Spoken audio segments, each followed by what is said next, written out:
Seigneur Jésus-Christ. Partout où vous nous suivez, recevez la bénédiction du Seigneur. Nous sommes dans la joie. Avant toute chose, nous allons prier pour recommander ces moments entre les mains du Seigneur.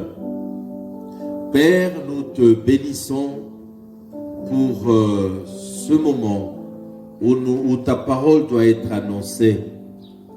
Père, nous te supplions d'user de tout ce que tu nous as donné, de notre bouche, de notre intelligence, de tout notre être pour transmettre ton message. Que ta grâce coule à flot. Je bénis tout celui qui nous suit attentivement et que tu attires l'attention de celui qui est distrait, afin que tous puissions écouter ta parole. Donne la vie, ressuscite les morts, délivre les captifs, que les chaînes se brisent au nom de Jésus. Saint-Esprit, accomplis l'œuvre pour la gloire du nom de Jésus. Au nom de Jésus, nous avons prié. Amen. Amen. Nous sommes encore une fois au devant de vous pour parler de la part du Seigneur. Le thème de notre intervention d'aujourd'hui, c'est du persécuteur au serviteur. Aujourd'hui, l'Éternel voudrait faire d'un persécuteur de l'Église serviteur. Dieu veut que toi qui as en horreur l'œuvre de Dieu, le nom de Jésus, il veut que tu le sais. Il a le pouvoir de changer ton cœur. Il a le pouvoir de briser ce cœur de pierre et d'en faire un cœur de chair. Nous allons lire la parole de Dieu dans le livre des Actes des Apôtres, au chapitre 9, du verset 1er jusqu'au 6e verset.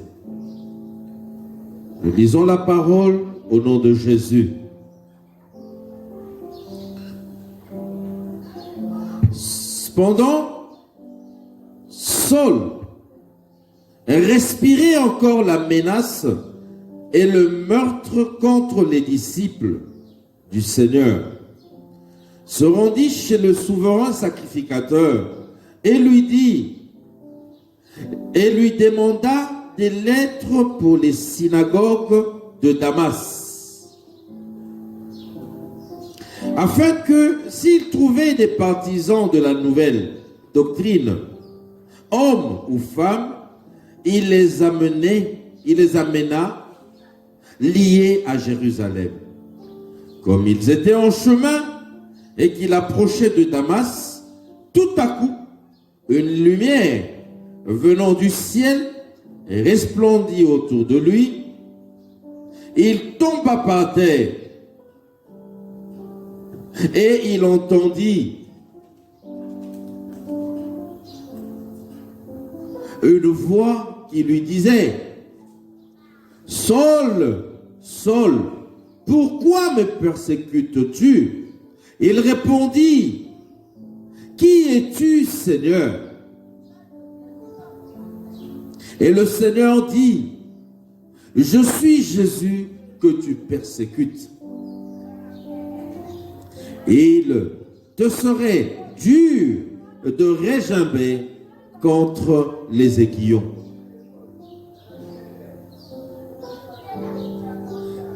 Tremblant et saisi d'effroi, il dit: Seigneur, que veux-tu que je fasse? Et le Seigneur lui dit: Lève-toi, entre dans la ville, et on te dira ce que tu dois faire. Amen. Nous venons de procéder à la lecture de la parole de Dieu. Cette parole, c'est d'où nous avons tiré notre thème. Nous lirons encore progressivement quelques textes bibliques, mais j'aimerais que nous lisions celui de Ecclésiaste 8 au verset 11 qui nous dit ceci. Parce qu'une sentence contre les mauvaises actions ne s'exécute pas promptement. Le cœur des fils de l'homme se remplit en eux du désir de faire le mal. Bien-aimés, la sentence contre le mal venant de l'Éternel ne s'exécute pas vite. La volonté de Dieu est que celui qui fait le mal se repente. Il laisse le temps. Ce n'est pas qu'il ne voit pas, ce n'est pas qu'il n'entend pas, mais il laisse le temps. Ce temps, c'est pour la repentance. Nous allons lire un troisième texte. Dans Romains 2, nous lirons le verset 4 et le verset 5. Où méprises-tu les richesses et les richesses de sa bonté, de sa patience, de sa longanimité, ne reconnaissons pas que la bonté de Dieu te pousse à la repentance. Mais ton endurcissement est par ton cœur impénitent, tu t'amasses un trésor de colère pour le jour de la colère et de la manifestation du juste jugement de Dieu. J'aimerais te dire à toi qui me suis, le mal que tu es en train de faire, la volonté de Dieu est que tu quittes cela, que tu arrêtes cela, que tu viennes à Jésus.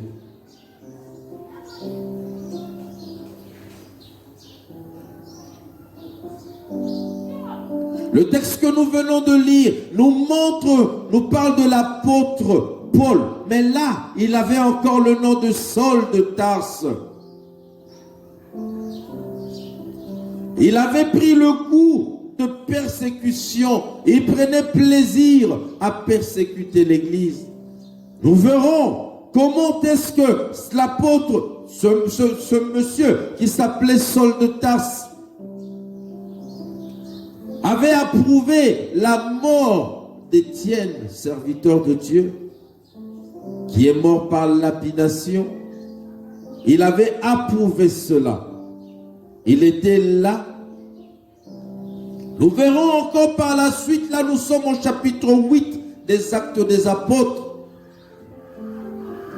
que Saul, après avoir approuvé le meurtre d'Étienne,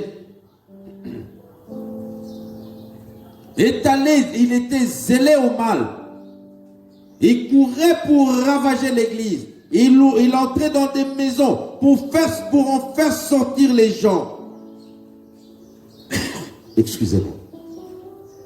Il était zélé pour le mal, pour la persécution de l'église. Je m'adresse à toi qui me suis aujourd'hui et qui persécute l'église du Seigneur. À toi qui vis dans les péchés et refuse d'abandonner cela. J'aimerais te dire que Dieu est lent à la colère. Mais si tu ne te réponds pas, il va te frapper. Dans l'histoire que nous avons lue, Paul a rencontré Jésus, a été frappé par le Seigneur. Dieu l'a mis à terre. Il a été humilié.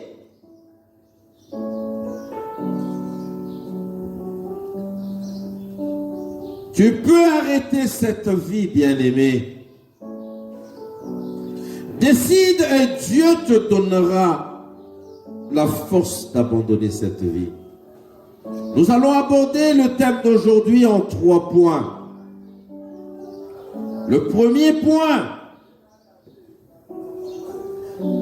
Nous l'avons intitulé « Saul était persécuteur de l'Église ». Notre deuxième point, l'Église continuait de servir Jésus. Et le dernier point, Saul rencontra Jésus. Saul rencontre Jésus et devient son serviteur. Au premier point que nous avons intitulé « Saul était persécuteur de l'Église ». Dans Actes 8, 1 à 4, nous voyons comment Saul de Tarse avait persécuté l'Église. C'était avec joie. Vous savez, là, c'est le début de l'Église. L'Évangile venait de commencer à se répandre dans le monde. Et Paul est sorti comme persécuteur. Bien-aimé, Paul, nous verrons premièrement qu'il a approuvé le meurtre d'Étienne, comme nous l'avons dit. Paul a approuvé cela. Comment tu peux approuver le meurtre d'un serviteur de Dieu? Comment tu peux approuver le mal contre l'Église? Quand on déloge l'Église, toi tu es content. Quand on parle en mal de l'Église, toi tu es content.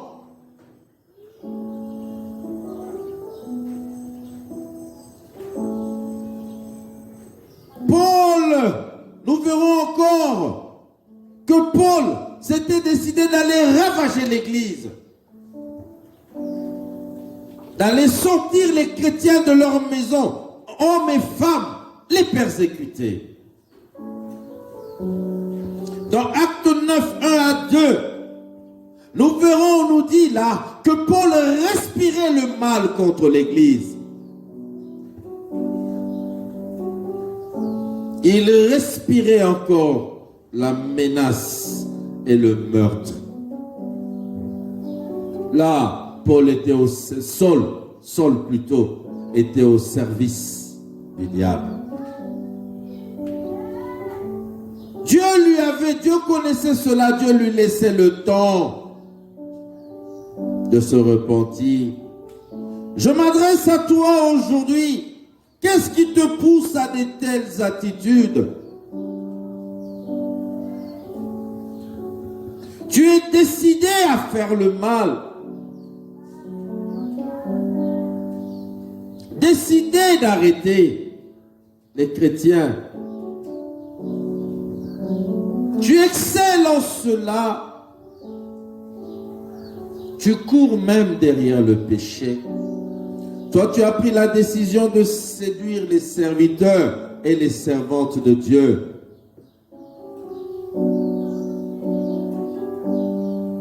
Arrête cela. Arrête cela. Sinon, Dieu va s'occuper de toi. Au deuxième point, nous voyons que malgré cette persécution-là, nous avons intitulé notre deuxième point, l'Église continuait de servir Jésus.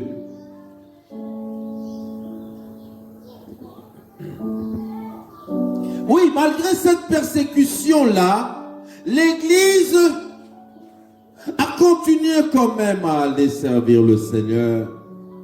Bravo.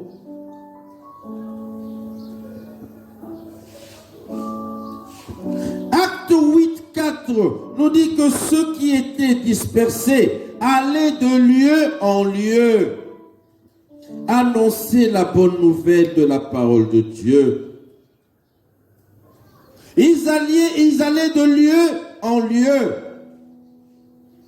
Oui, ils ne pouvaient pas se réunir dans une assemblée, mais ils allaient de lieu en lieu, de porte en porte, de quartier en quartier. Que la persécution ne nous arrête pas Oui, il y a encore pire que ce que nous vivons aujourd'hui qui arrive. Le monde occulte est en train de s'organiser pour combattre l'Église. Je t'exhorte, toi enfant de Dieu, de ne pas te borner à rester à la maison chez toi. Continue à gagner les âmes. Que la persécution ne t'arrête pas. Annonçons l'évangile de lieu en lieu. Car pendant que toi tu restes à la maison, pendant ce temps de confinement, des âmes meurent dans leurs péchés. Va de lieu en lieu, annonce l'évangile du Seigneur. Malgré l'acharnement de Saul, excusez-moi, l'Église n'avait pas croisé les bras. Pour aborder notre troisième point, Paul, dans son hargne là contre l'Église, le Seigneur le voyait. Mais le Seigneur, à ce point, au troisième point, nous disons, Saul rencontre Jésus et devient son serviteur.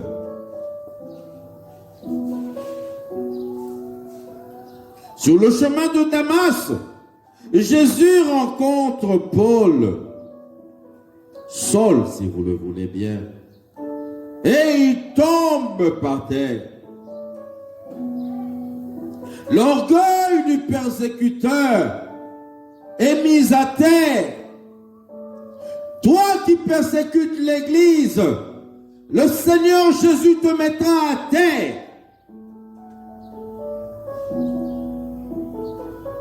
Tu es décidé à faire du mal à l'Église. Arrête cela.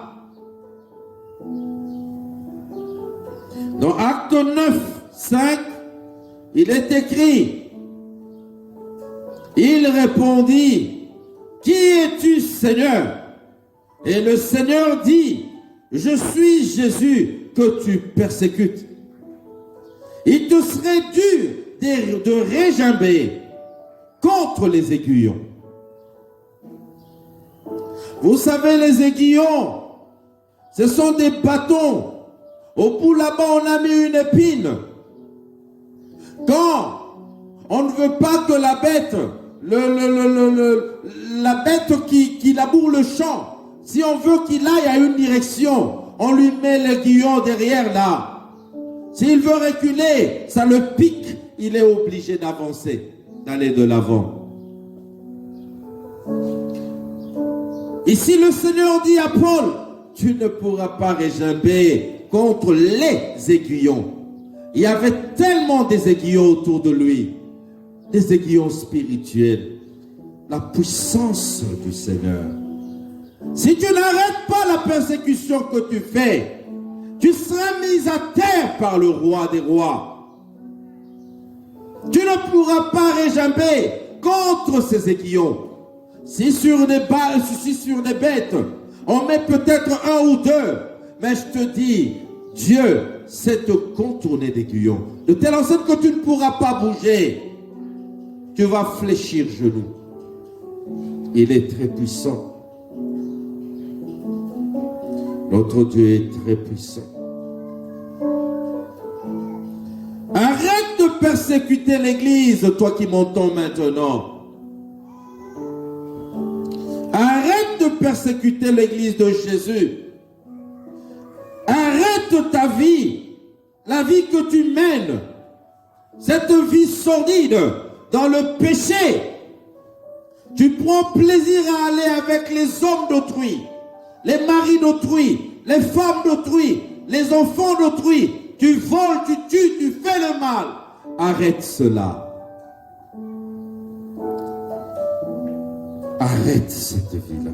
Les aiguillons ou la punition de Dieu sont déjà sur toi. Tu ne pourras pas régimber. Résister à cela, tu ne pourras pas. Réponds-toi et sers Dieu. Il est possible que tu partes de la vie de persécuteur et devenir serviteur de Dieu. Saul était persécuteur. Il est devenu serviteur de Christ. Notre Dieu est très puissant. Il n'y a aucun cas qui est impossible chez lui. Réponds-toi et serre Dieu. Pour conclure, bien-aimé, j'aimerais dire à quelqu'un, toi qui persécutes l'Église, toi qui accentues dans la mauvaise vie, je t'encourage de te repentir, car le jugement de Dieu est proche. Et j'encourage l'Église. Nous qui sommes Église, ne baissons pas les bras. Annonçons l'Évangile de lieu en lieu.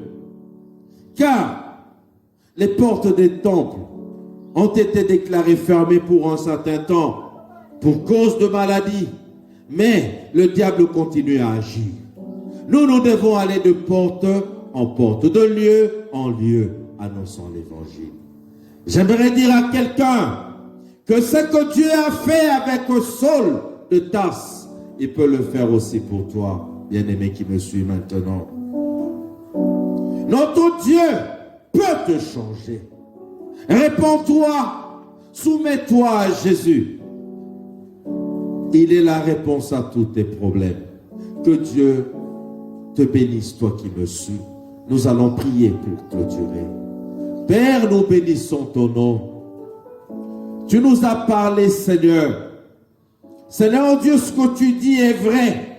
Toi qui as changé Saul de Tarse, tu as fait de lui Paul, ton serviteur, de persécuteur au serviteur.